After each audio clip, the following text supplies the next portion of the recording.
Kisah jenayah yang aku nak cerita ini tentang seorang remaja berumur 18 tahun lebih dekad yang lalu pada tahun 2014 telah mengakhiri riwayat ibunya dan juga membuat hubungan kelamin bersama mayat ibunya, guys.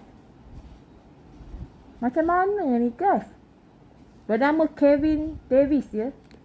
Budak ini membuat benda-benda jijik tersebut hanya kerana bosan dengan hidup. Itu aja alasan dia. Alasan dia melakukan jenayah-jenayah demikian adalah kerana dia bosan hidup. Kenapalah manusia-manusia ada yang macam ni korang? Aku tak ada brain. Ceritanya, aku akan cerita daripada A sampai Z perbuatan Kevin Davis ni. Nama dia Kevin Davis, ya, berasal daripada Texas, ya, di Amerika. Kevin ni, dia seorang anak lelaki yang tak suka bergaul. Dia tak suka bergaul, dia tak suka hidup lah. Dan tak suka bukan hanya tak suka hidup, tak suka berkawan, tak suka manusia. Secara general tak suka. Dan cerita tragis ni berlaku apabila pada umur 18 tahun, Kevin telah membuat keputusan untuk mengakhiri hidup ibunya dan juga kakaknya. Mula-mula dia nak mengakhiri nyawa ibu dan kakaknya, tapi dia berjaya mengakhiri nyawa ibunya sahaja. Ini berlaku apabila dia telah memberitahu ibunya bahawa dia dah boring dah hidup. Dia kata, "Alahai, bosan lah hidup ni." Contohlah. Dan dia bagi tahu dekat mak dia, tapi ibu dia dah penat dah dengar asyik-asyik itu. Tak ada benda lain ke? Contohlah kan. Mungkin mak dia macam dah malas dah tak dengar semua benda ngarut ni. Kenapa pula nak mengakhiri hidup engkau? Aku dah beranak kau elok-elok kan? Mesti saja mak dia tak suka. Mak dia dah penat dah dengar dia ni asyik cakap benda sama je. Mak dia pun telefon, ring. Mak dia telefon lah kakak dia bernama Desiree Hill untuk datang ke rumah dan ambil adik dia tinggal dengan dia. Yang Kevin ni. Maksudnya mak tak tahan dengan Kevin ni. Mak dia kata, "Tak apalah, aku telefon kakak kau, suruh dia ambil kau sekarang, tinggal dengan dia. Aku tak larat layan perangai kau." Lebih kurang macam tu. Jadi, bila je si Kevin ni dengar mak dia kontak kakak dia untuk ambil dia tinggal dengan dia, dengan kakak dia, dia jadi macam sakit hati lah. Jadi sebenarnya Kevin dah lama dah, daripada umur dia muda lagi sampai, dia memanglah masih muda 18 tahun kan, tapi masa dia awal-awal remaja lagi, dia dah terbayangkan fantasi pelik-pelik untuk mengakhiri nyawa ibu dan kakak dia sebenarnya. Dia simpan rasa ni lama dah. Jadi tak ada siapa pun tahu yang budak ni nampaknya macam budak skema, pakai spek, budak kurus, baik. Nampak macam bosan je hidup dia, diam aja. Tak nampak macam orang yang ganas langsung. Nampak tak bahaya? Orang yang mengakhiri hidup orang ni, yang jenayah, tak semestinya muka ganas, guys. Kebanyakan ni korang tengok ada yang muka elok-elok. Ada yang muka macam Jeffrey Dahmer tu, muka elok je. Jadi ceritanya macam ni. Bila dia dah cakap banyak kali dia nak mengakhiri hidup dia sendiri, dah bosan dengan hidup, mak dia tak suka. Mak dia kata, "Tak apalah, panggil kakak kau datang." Dia fikir, "Alamak, fantasi aku ni bila aku nak buat? Kalau bukan sekarang, ni kiranya mak aku dah halau aku dari rumah ni. Baik aku buat sekarang." Itu yang secara tiba-tiba dia membuat keputusan untuk mengakhiri hidup mak dia. Kau tahu apa dia buat? Dia ambil yang gamer punya wayar tu kan. Dia ambil, dia cekiknya mak dia dekat ruang tamu. Dia cuba cekik mak dia menjerit. Dia cuba cekik nak mengakhiri nyawa mak dia. Tapi mak dia menjerit minta tolong sampai dia tak tahu nak buat apa. Last ini yang menggerunkan, guys. Dia telah pergi ke bilik mak dia. Dia ambil penukul, hammer, guys. Memang menakutkan, guys. Ini anak tak kenal budi ni. Anak durhaka betul. Mak kau tu, dia mak betul tau. Mak yang sebenar, bukan mak tiri. Bukan mak tiri yang jahat ke apa. Mak tiri, mak sebenar, mak kandung. Dia ambil penukul dan dia ketuk dush. Dia ketuk hampir 20 kali di kepala. Waktu tu dia disiasat detektif polis kan. Dalam bicara siasatan tu, dia ada mengakui, dia mengaku semua jujur apa dia buat. Itu yang peliknya, bukan takat jujur, tenang, tak bersalah, tak ada rasa bersalah, sedih, resah, tak ada. Relax je. Itu masalahnya. Si Kevin Davis ni, dia ceritalah. Sebab dia cuba cekik dengan wayar game tu tak mati. Lah dia pergilah. Masuk bilik mak dia, buka laki mak dia, nampak ada hammer, dia ambil, dia katuk ni kepala mak dia. Sampai akhirnya maut. Sampai akhirnya mak dia macam bernafas tu seperti bayi yang bernafas. Macam yang berdengkur, bayi berdengkur dia kata bunyinya. Jadi bila dia ketuk kepala mak dia dengan penukul tu, habislah pecah-pecah terpuruk kepalanya. Dan dia cakap waktu tu, sebab mak dia masih macam ada nafas berdengkur sikit-sikit tu, dia ambil pisau, dia cuba nak, ini memang agak pelik sikit je, dia ambil senjata tajam dia, pisau untuk mengacau-ngacau pula otak maknya. Ni memang aku tak tahu nak cakap lah. Memang nak muntah aku. Tak boleh dengar nak muntah rasa kan. Korang nak dengar apa si pelik ni? Manusia ke apa? Setan? Aduh. Sebab kata macam susah nak buat benda tu, dia akhirnya guna tangan dia sendiri. Tangan dia sendiri dia masukkan dalam kepala mak dia dan dia tarik otak mak dia sampai mak dia tak bernyawa lagi. Betapa teruknya. Itu kau dengar dah teruk betul. Itu baru takat itu kau dengar jenayah dia, kau rasa ya Allah teruknya manusia ni macam syaitan. Betul tak? Itu baru takat itu. Bukan itu aja dia buat. Lepas mak dia dah menghembuskan nafas terakhir, dia ni memang anak tak sedar untung ni, dia boleh pula membuat hubungan intim bersama mayat mak dia. Astaghfirullahalazim. Apa yang dah berlaku di dunia akhir zaman ni?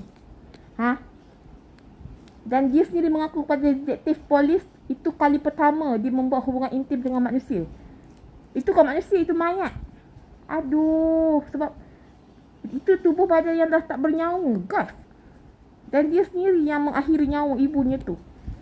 Dan dia cakap, itu memang dah menjadi satu masalah dia. Dia memang ada fantasi. Fantasi dia dari dulu, daripada dia awal-awal remaja, dia memang selalu fikir pasal nak buat benda tu dekat mak dia dengan kakak dia. Aku tak tahulah fantasi jenis apa ni. Dia ingat ini fantasi cerita seram ke apa? Ini tak pernah lah siapa-siapa yang mental dia tu okey boleh fikir macam tu. Lagi-lagi ahli keluarga sendiri. Jadi guys, lepas dia buat macam tu, bukan dia nak terus lari ke apa. Dia boleh relax je kat rumah. Tunggu kakak dia pula, Desiree Hill. Nama dia Desiree Hill. Untuk sampai dan dia rancang nak akhiri dia punya kakak punya nyawa pula. Tapi sebabkan dia bosan sangat guys, dia tunggu. Tak sampai-sampai. Masa tu kan dia dah dalam bilik dah. Sebab dah lepas dia akhiri nyawa mak dia dekat bilik mak dia. Dia tarik daripada ruang tamu tu. Dia tarik dari ruang tamu tu. Lepas dia ketuk kepala dengan tukul tu, ditarik jasad tu sampai ke bilik. Dan dia buat hubungan intim dalam bilik tu dengan mayat. Dan akhirnya dia membuat keputusan untuk lari. Sebelum dia lari tu, dia sempat tinggalkan 3 nota untuk kakak dia. Nota pertama tu ada, aku rasa tak silap dekat ruang tamu. Nota kedua tu dalam bilik. Katanya nota pertama tu berkata macam, cubalah kau tengok mak tu kokot dia hidup lagi ke. Dia buat lawak guys. Lepas tu nota kedua dalam bilik mak dia, dia cakap dia nak bagi kakak dia bacalah kalau kakak sampai nanti. Dia kata, cubalah kejar saya. Jadi detektif tu tanyalah, apa hal pula kau cakap kejar saya tu? Kepada siapa? Untuk apa? Dia kata, sajalah. Waktu tu dia rasa macam nak main je. Dia rasa macam, dia rasa nak syok-syok je. Nak cakap macam tu saja. Rasa nak playful macam nak main-main je. Dia macam rasa macam tu tiba-tiba dalam mood nak main-main. Sebab dia tulis macam tu, kejar saya kalau boleh. Lepas tu rupanya dia dah lari naik basikal. Lari naik basikal kayuh. Jauh jugalah, sampailah dia nampak ada landasan kereta api. Dia nak keluar bandar lah kiranya si Kevin ni. Dia kayuh sampailah nampak ada train kereta api punya landasan. Dia ambil basikal dia tu, dia taruhnya keluar, dia balingnya ke satu semak samun. Dan dia jalan kaki sampai keluar bandar. Dan dia penat. Dia kata, aku ingatkan aku nak lari. Dia kata kat detektif tu, dia nak lari lah sejauh mungkin yang dia boleh lari. Last dia tak larat dah lari. Dia pergi kat satu rumah ni. Dia tekan ting tong. Bila pasangan dalam rumah tu buka pintu, si Kevin ni teruslah bagi tahu yang sebenarnya dia ni nak minta tolong nak guna telefon, boleh tak? Jadi orang tu pun bagilah guna telefon, masuklah ke rumahnya. Yang lagi menakutkan, dia cakap, alang-alang lah orang tu dah tanya kenapa nak guna telefon. Dia terus jujur je guys. Dia jujur dia nak guna telefon sebab nak telefon polis, nak bagi tahu, hello, saya telah baru mengakhiri nyawa mak saya. Saya tengah lari tapi dah penat. Boleh tak tangkap saya kat sini, datang ambil saya. Memanglah berdebar lah dua orang tu. Orang yang bagi pinjam telefon kat Kevin tu. Siapa tak takut guys? Kalau aku pun takut. Jadi, sebab itulah kita berdengar recording tu, tuan rumah tu telefon 999, hello, apa emergency. Jadi dia katalah dekat dalam rumah saya ni ada seorang jejaka datang nak pinjam telefon. Tapi dia cakap dia baru je mengakhiri hidup mak dia. Dia nak suruh saya telefon polis nak pinjam telefon. Saya takut ni cepat datang macam tu. Tapi masa polis datang tu ni no lambat guys. Nasiblah si Kevin ni tak buat gila dia ke, nak serang dua orang ni pula. Nasiblah dia duduk baik-baik je lah. Lepas polis sampai dah ambil dia, itulah siasatan dilakukan ini. Dan diorang berbincang dengan detektif. Detektif pun siasat lah si Kevin ni dalam bilik siasatan kan. Kat sini dah lebih banyak misteri terungkai guys. Jeng. Di sini detektif mula tanya, apakah sebab engkau sanggup untuk mengakhiri nyawa seorang ibu engkau yang ibu kandung? Dan dia cakap, dia memang sayang mak dia. Mak dia ni pernah buat jahat kat dia ke? Detektif tanya. Tak pernah. Mak dia is the best mom. Mak dia adalah ibu terbaik. Sayangkan dia kata mak dia ibu terbaik dan mak dia tak layak apa dapat kena buat macam tu. Cuma diri saya ni je yang menjijikkan. Itu jawapan dia guys. Aduh. Dia maksudnya dia sedar perbuatan dia. Dia sedar mak dia tak layak diberlakukan begitu. Dia sedar dia buat salah. Dia sedar tapi tetap buat. Dan dia rasa, detektif tu tanya, rasa bersalah tak kalau kau boleh undur waktu? Kau nak undur tak waktu? Si Kevin Davis ni, kau tahu tak apa dia jawab? Dia kata, memanglah mak dia tak layak dikenakan macam tu. Tapi kalau boleh undur waktu, dia tak akan berhenti pun. Dia rasa bagus dia apa dia buat tu, maksudnya patut berlaku je. Dia tak akan undur balik waktu. Pula dah. Tak ada rasa bersalah, cakap tu dengan tenang, boleh ketawa-ketawa, boleh senyum-senyum, macam sembang kedai kopi je. Padahal detektif tengah tanya siasatan pasal kau ni baru je mengakhiri hidup mak kau. Aduh Kevin, aku tak tahulah budak ni apa masalah. Jadi guys, baru je 18 tahun dah macam ni. Lepas tu detektif tu tanyalah, kenapa sampai macam ni? Apa puncanya? Mesti ada punca ke? Dia kata tak ada punca lah. Tak ada pun dia macam ada stres ke, masalah hidup ke, tak ada. Cuma dia kata waktu mak dia tak boleh terima dia nak mengakhiri hidup dia tu, dan mak dia kata nak hantar dia kepada rumah kakak dia Desiree Hill tu, kakak dia yang bernama Desiree Hill tu, dia tak berterima lah sebab dia kata fantasi dia memanglah lama nak mengakhiri dan nak membuat hubungan intim dengan mayat mak dia dengan kakak dia. Jadi itulah peluang terbaik dia kata. Alang-alang kakak dia on the way nak datang, dia nak buat lah. Itu yang dia sempat akhiri hidup mak dia je dan menzalimi tubuh badan mayat tu.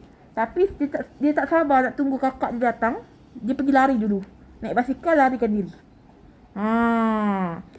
Bila ditanya, adakah kau nak juga buat dekat kakak kau? Dia kata, dah cukup dah satu. Dia rasa dah puas dah.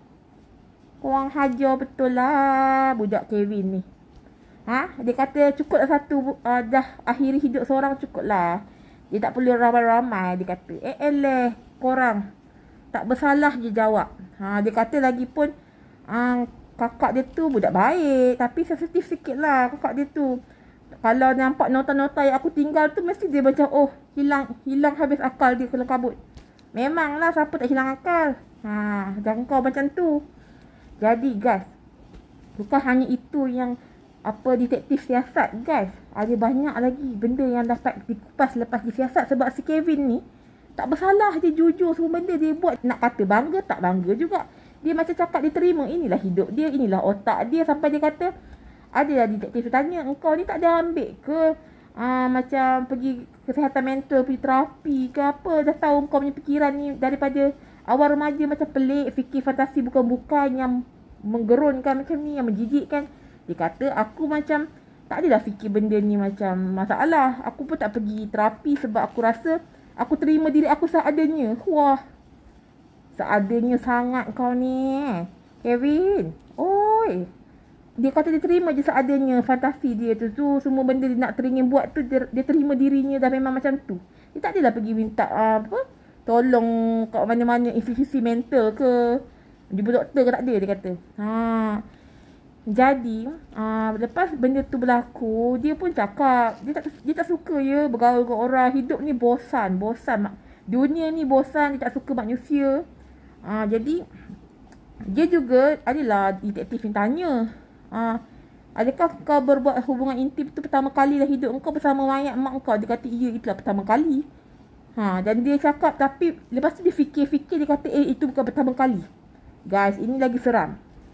Dia cakap, sebenarnya dulu dia ada kucing ya. Dia ada bela kucing dalam rumah. Aduh, ni aku memang tak boleh terima lah, guys.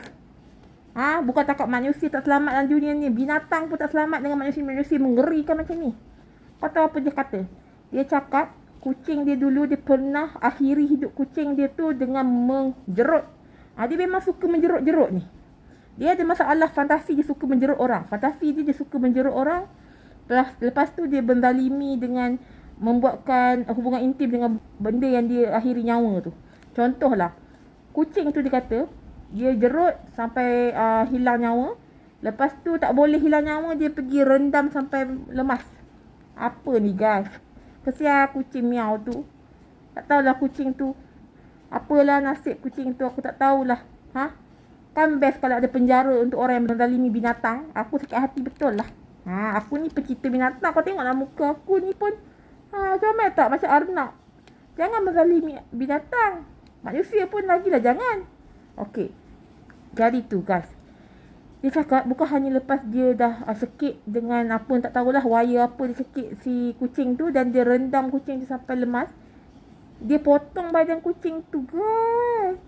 Bukan takat dia potong, dia telah membuatkan hubungan intim dengan binatang, dengan kucing, guys. Apa ni? Otak dia ni tak betul ke? Jadi dia kata kat detektif tu bukan mayat mak dia benda pertama yang dia buat hubungan intim, tapi kucing yang dah mati. Itu yang pertama. Aku rasa tak pensel.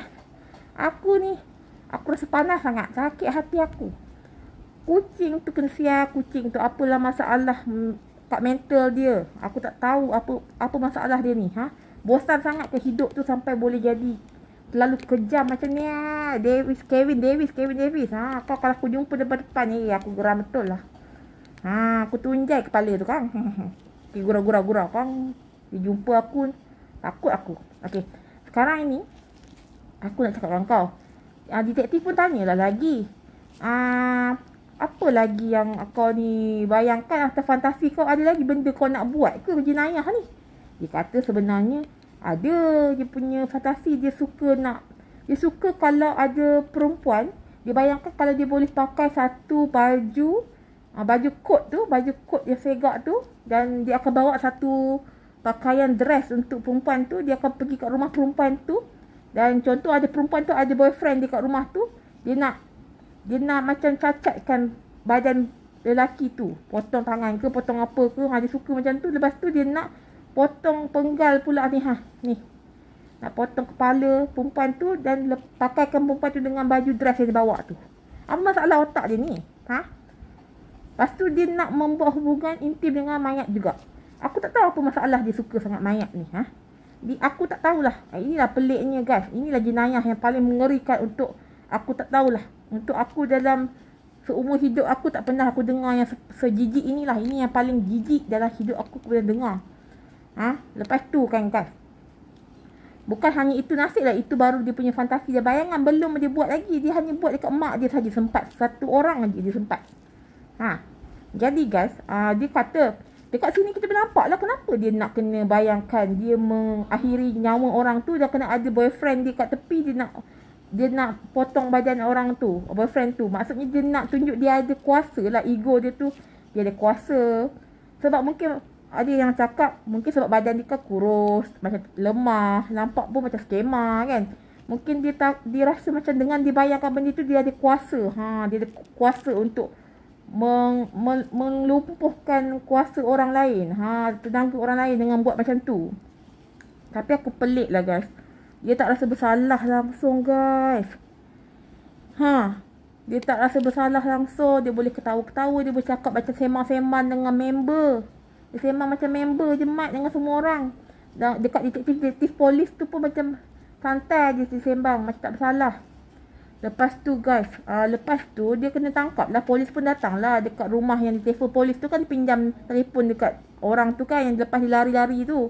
Dia jumpa rumah tu, dia tintong-tintong. Dia pinjam telefon, lepas tu dia telefon polis pun datang. Lambat sikit polis datang, ambil dia. Okey, lepas tu memanglah dia dibawa kepada pengadilan. Tapi sebelum dibawa ke pengadilan tu, kakak pada Kevin ni, Desiree, dibawa kepada tempat siasatan juga untuk polis penyiasat. Dia bagi tahu sebenarnya adik engkau Kevin yang buat hal. Dia yang mengakhiri nyawa mak kau, dan engkau pun sebenarnya dalam list untuk diakhiri nyawa, untuk dibunuh. Memang terkejutlah kakak dia. Memang meraung lah, memang menangis lah dia dalam bilik siasatan tu. Tak sangka dia kata padahal si mak dia ni sayang betul kat adik dia ni. Siap belikan baju, jaket baru lah, itulah, inilah. Memang jaga dengan baik je. Memang sayang, keluarga orang tak ada masalah pun. Tak ada gaduh ke, tak ada apa-apa masalah. Tapi kenapa sanggup adik dia berfikiran macam ni?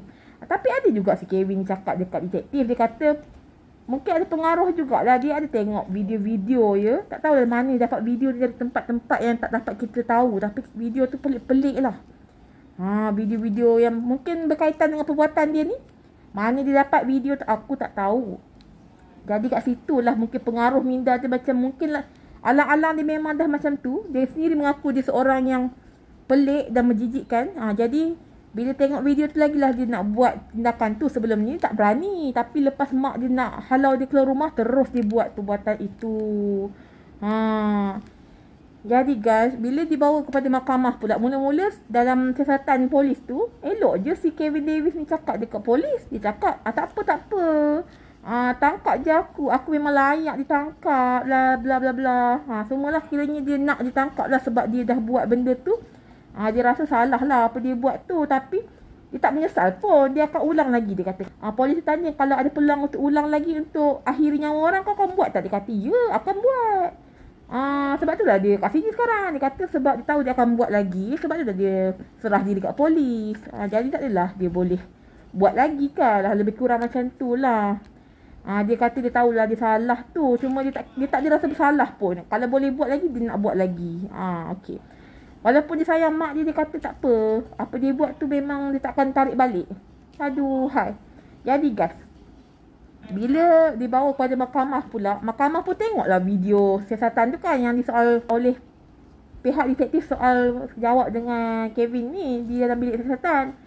Bila dah sejam, kiranya dalam masa sejam aja, juri dan mahkamah menonton, hakim menonton, diorang terus mengisytiharkan bahawa si Kevin ini harus berada di dalam penjara seumur hidup dia. Terbaik, aku memang sokong. Memang orang macam dia tak patut keluar. Kau tahu sebab apa? Kau bayangkan, dia sendiri cakap kalau ada peluang dia akan buat lagi. Kalau dia tak mendapat penjara seumur hidup, macam mana guys? Macam manalah kita nak meyakinkan tempat kata asas mereka tu dia tak akan membunuh orang. Jadi kat situlah bagus ni keputusan mahkamah. Dia tahulah nampaknya si Kevin ni tak rasa bersalah dan dia ada ciri-ciri nak menjadi pembunuh bersiri. Pada usia muda 18 tahun dah macam ni, bayangkan dah umur dah meningkat kalau tak dikawal. Jadi guys, yang peliknya waktu dalam siasatan atau waktu dalam perbahasan di mahkamah, ada pula waktu pertama kali tu Kevin Davis ni cakap dia tak bersalah. Mula-mula macam beria pula bahasa siasatan polis dalam bilik tu, kata bersalah lah.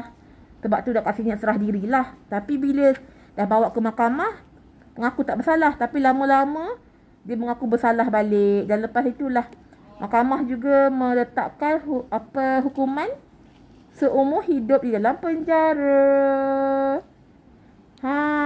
Jadi kat sini kan, inilah pengajaran yang kita boleh ambil dari kes Kevin ni, Davis ni. Jangan kau ingat ahli keluarga tu tak boleh ada masalah mental. Ada masalah apa yang pelik-pelik macam ni, menjijikkan. Boleh jadi sebab kat Malaysia pun banyak kes-kes. Bulu hidung aku ni.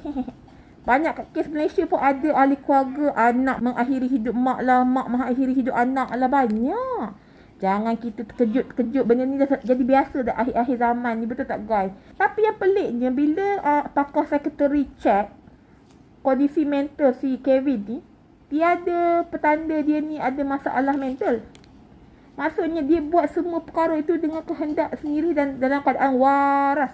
Itu yang lagi menjijikkan. Itu pilihan dia sendiri nak buat benda yang salah dan dia tak peduli pun buat salah. Tahap itu.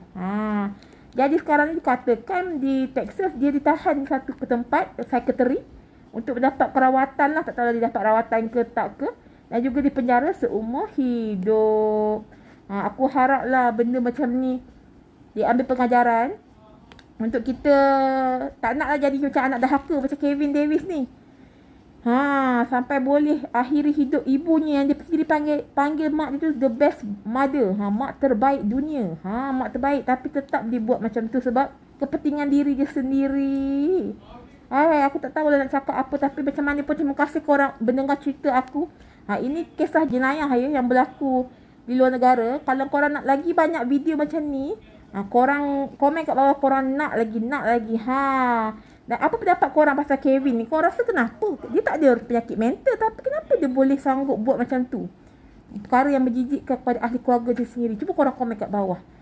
Terima kasih korang. Jangan lupa like dan subscribe video aku ni.